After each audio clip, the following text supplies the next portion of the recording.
The Bouveault-Blanc reduction is a chemical reaction in which an ester is reduced to primary alcohols using absolute ethanol and sodium metal. It was developed by Louis Bouveault and Gustave Louis Blanc and first reported in 1903.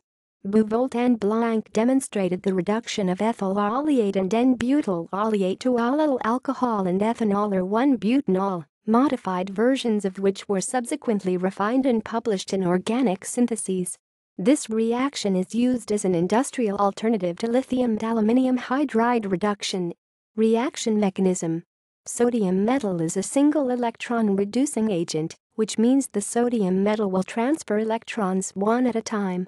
4 sodium atoms are required to fully reduce each ester to alcohols, using ethanol as a proton source. According to the following stoichiometry, R1COO R2 plus 4 Na plus 4 CH3CH2OH R1CH2OH plus R2OH plus 4 CH3CH2 On of mechanism of the reaction is as follows. This approach to reducing esters was widely used prior to the availability of hydride reducing agents such as lithium aluminium hydride and sodium borohydride.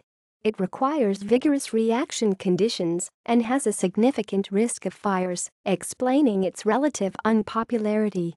A modification reported in 2009 involving encapsulating the alkali metal into a silica gel, which has a safety and yield profile similar to that of hydride reagents. Another modification using a sodium dispersion has also been explored. See also: Acyloin condensation, the reductive coupling of esters using sodium to yield N plus or minus hydroxyketone. Acyloin amino acid reaction, the reduction of the amino acid esters by sodium to yield aldehydes. Birch reduction, for the reduction of alkenes using sodium. Bouveault aldehyde synthesis, another organometallic reaction by Bouveault, where a Grignard reagent is converted to an aldehyde. References. External links. Animation of the Bouveault-Blanc reduction.